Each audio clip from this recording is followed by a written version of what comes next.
Welcome to this edition of AFMC. I'll tell you how I got better. I'm Glad to be here. But a mission to Delivery of improve. I think that we're going to talk about everybody's. Arkansas is the second highest prescriber.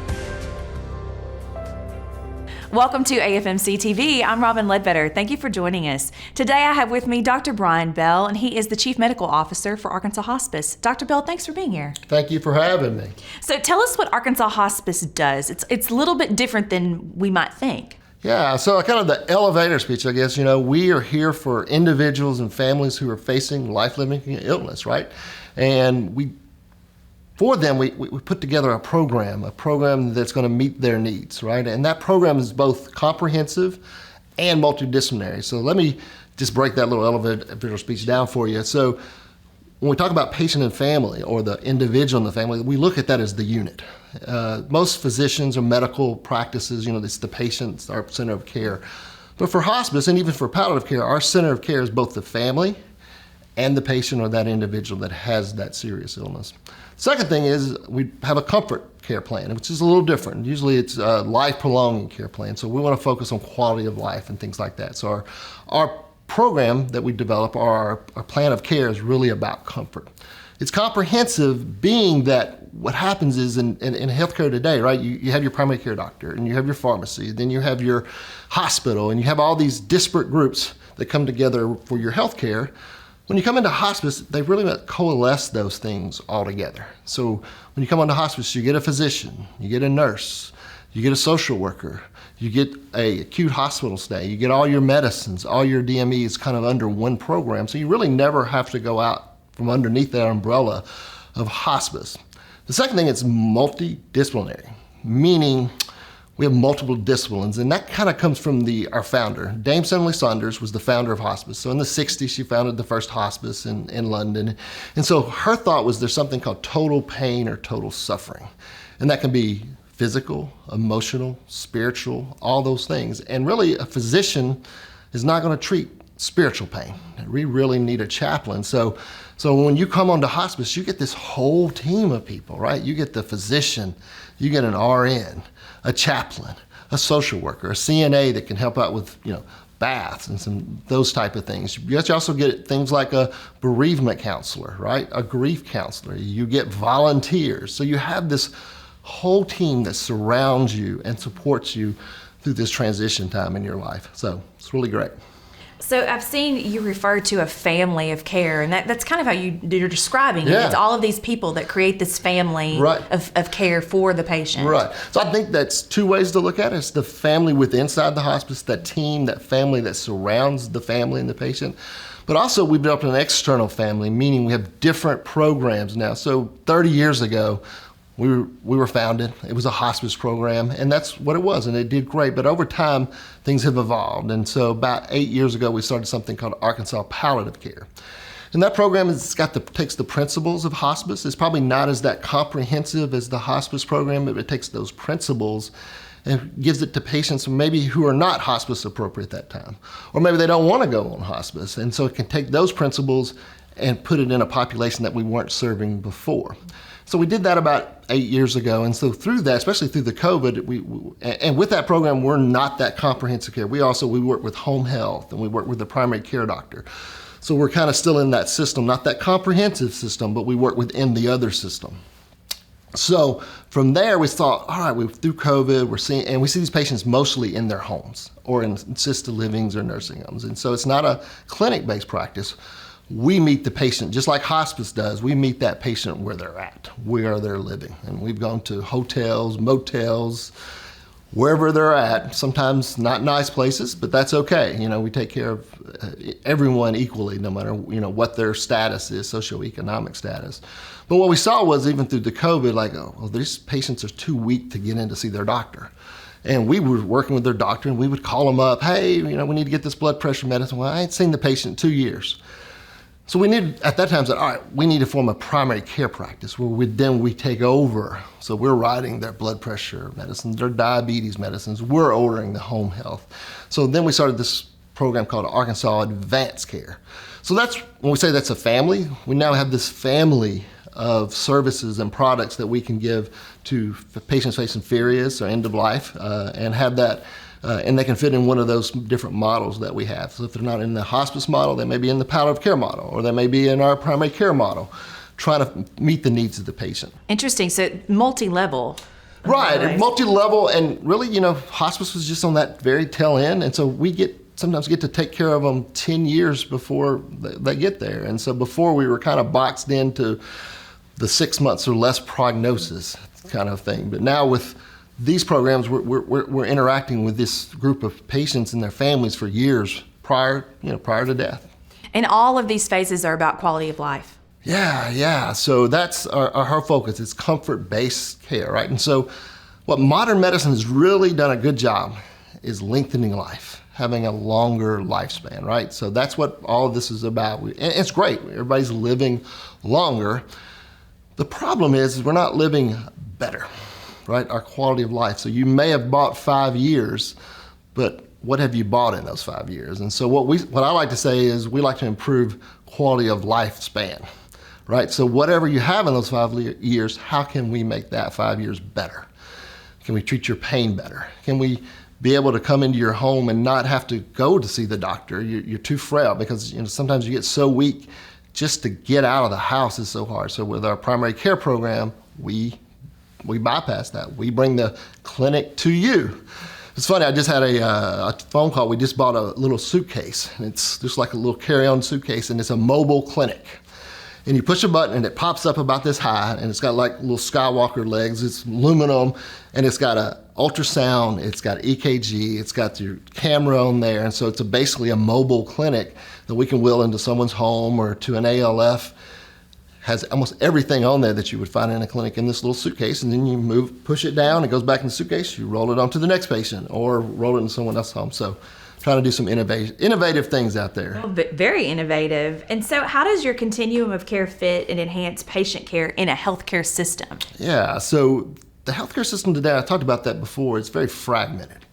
It's siloed. So let me give you an example. You have a primary care doctor, and let's say you have a serious illness, COPD, CHF, and you have your primary care doctor. Then you go to the hospital. Then you have a whole new team, a new hospitalist, a whole new team. Then you see you there, and then you go maybe to a rehab, and now you have a rehab doctor, and you have a whole new team there. And then maybe you can't go back home at this point, so you go to an ALF, and you have a whole new team. And now here, across these transitions of care, maybe none of these people are talking to each other. And I'll be honest with you, they're probably not getting to talk to you. And so one of the great things about our family of care is, I'll paint that in a different way. So you go into the hospital and you meet our palliative care team, and they'll go in and have discussions, and we'll talk about goals of care, and then we'll work with you to decide, I need to go to, let's say, a nursing facility. And you can go to a nursing facility and get some rehab. Sometimes we're in rehabs and kind of contracting, but then what happens, we have a lot of relationships with those nursing facilities, and they call us and say, hey, we're sending this patient home. Would you see them again? And so our palliative care team then, after they leave rehab in 2 or 3 weeks, we'll go to their home and we'll take care of them in the homes for 2 to 3, 6, 8 months. And then as they're seeing they're declining, if they're not getting better and they're kind of getting more bed bound, we'll move them into our primary care program. And then may leave them in that for 2 to 3 years. And then we, if it's possible, we may move them into our hospital program. But the thing about that is it's under our umbrella of care, right? Because we may have you in our umbrella of care for 3 or 4 years, and we've had warm handoffs. We take you from the hospital to the nursing home, to an assisted living, or into hospice.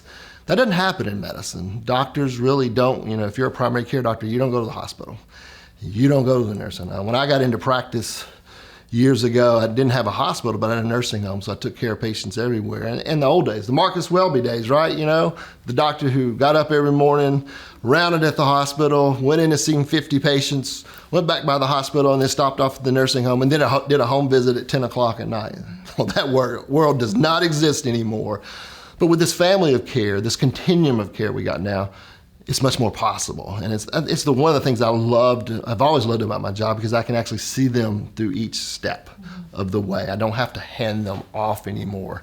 I can keep them under my umbrella of care. So how do you help patients, families, and in particular caregivers? Yeah, so talked about that a while ago, right? Because our unit of care is not just the patient, right? it's the caregivers and it's the family that we take care of. And so, and I would tell you specifically in hospice, we probably spend more time with a plan of care that's focused on the patient's family or their caregivers than necessarily on the patient. What I found is patients sometimes do fairly well at the end of life, but sometimes family members don't. It's very complicated in a lot of ways. And so we actually have programs specifically designed for caregivers. So I'll give you an example. So one of the things that we do in hospice is provide what we call respite care. We give family members a break from caregiving, because I don't know if caregivers are out there, it is a tough job. And so specifically, I just did a talk the other day for Alzheimer's Arkansas. And dementia caregivers, there's a tremendous toll on their physical, mental health. They don't sleep. And it's long term, it's years and years. And so you may have been a caregiver for a dementia patient and maybe have not had a break in 5 years. You're not sleeping. You haven't gone on vacation. Maybe you have a surgery, an elective surgery that you can't do because you don't have another caregiver. So, and if you want to hire respite care, it's going to cost hundreds of dollars a day to do that. So one of the benefits of hospice is we have a respite program. You can go unlimited, if you're on Medicare, unlimited 5-day stays in a facility where there's a nurse, somebody to take care of you. The patient's family or caregivers can, stay at home, take a vacation, go have that surgery, and feel comfortable that they're in good hands with someone else, right? And it doesn't cost them anything. It's not going to cost thousands of dollars to do it. So from a financial standpoint, it's helpful. The second program for caregivers, and I think it's probably the one I love the most about working in hospice, is our bereavement program. So in most healthcare settings, if you're a doctor or a hospital and the patient dies, well, your commitment dies with that patient. In hospice, our commitment's just starting. We're committed to your caregiver or your family member for 13 months. We provide free bereavement counseling and services. And I can't tell you how many times I've sit across at the bed of a patient who's dying, and he asked me, well, what's going to happen to my wife? Our friends have died. We don't have any children. There's nobody for her. Who's going to be there for her? And I said, we're going to be there. We're going to call. We're going to check on her for the next 13 months, make sure she's doing all right. If she's not, we're going to find some services to help her. And the patients love that, right? Because before they're feeling like it's abandonment. They weren't worried about dying. They were worried about abandoning their loved one. And they can feel really comfortable at that point saying, all right, I feel okay. I'm not abandoning. I'm leaving someone here to take care of my wife or whoever that would be. So I think that's one of the great services that I love, that we don't see that anywhere else in healthcare right now. Oh, it's so important, Yeah. for sure. How can someone be admitted to your care? Yeah, so we have a phone number, and I think we're going to probably have it on the screen right now. And so you can go to ArkansasHospice.org, and those numbers are on there for any of our programs, whether it's hospice or palliative care. So it's a real easy thing. And here's the great thing about it, you don't need a referral. If you feel like hospice care may be something you would want, or maybe your loved one would want, just give us a call. And we'll go, and we don't need a referral from a doctor. Now, we will call your doctor if that's the point. We get to the point we say, yeah, that's probably something that would be appropriate for you. We'd call your doctor and confirm with them. But you don't need that. It's a simple phone call, get on the email, send us an email, we'll do that, and we'll make sure we'll follow up with you, get a team of someone out there to evaluate and say, oh yeah, that you look very appropriate, let's talk with everyone, or we may say no. But the great thing about it is if you want hospice, but you don't qualify for some reason for hospice, and there's qualifications at Medicare. We may have our primary care program that you would qualify, or our palliative care program. So just because you don't qualify for one, you may also qualify for the other. And I would say that 95% of the time, or maybe even close to 100, if you don't qualify for one, we're going to find another one that's going to be helpful as well for you. And April 16th is National Healthcare Decision Day. What is that? Why is that important? So April 16th, what is that, right? What's April 15th? Tax day, right? I just got a phone call from my wife. You got to go pick up the taxes. Oh man, I hate tax day. But think about it. April 15th is tax day. April 16th is National Healthcare Decisions Day. Death and taxes, right? You can't get out of them, supposedly. So, But yeah, it's an important day, and it's just one of those triggers. We spend our whole life writing. I always say our life's like a book, and there's different chapters, and you write, where you're going to go to school, and who you're going to marry, and where you're going to be on vacation, and what job, and you write this great story. But a lot of people fail to write the last chapter.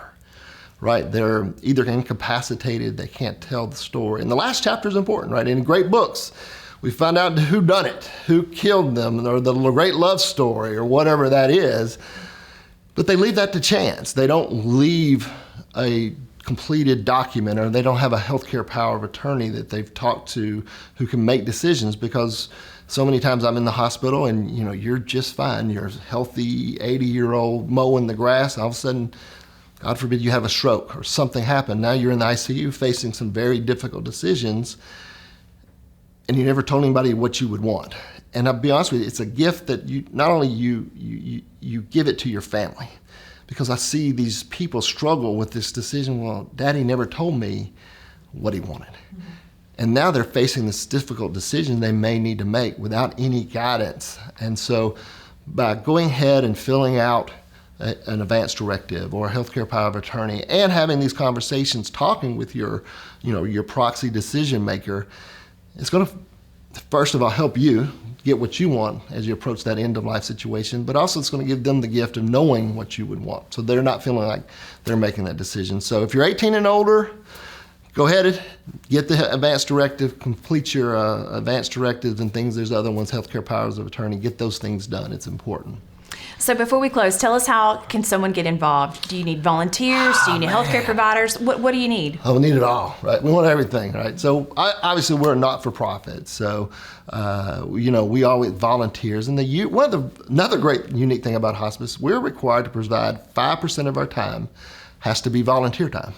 To be a certified hospice, we have to have volunteers, and that came from the hospice movement in the 70s. Was all about volunteers. There was no pay. Nobody was paid. So when Medicare was made them hospice Medicare benefit in '82, they required that of all the hours, from the CEO to my job to the person who cleans the bathrooms, 5% of that time has to be hospice volunteer times. And those hospice volunteers can do anything from stuffing envelopes to sitting with dying patients, reading to them. So there's a whole variety of things that you can do, and we love our volunteers. Volunteers are the heart of what we do in the hospice. Second thing is donations, right? We're not for profit, and a lot of things we do, like our bereavement service, that's not paid for, right? It's that 13 months that I talked about is completely on our dime. And here's the other thing with that is, as a not-for-profit, we don't only serve the patients that we take care of their families, like that died on our service. We take care of anybody in the community.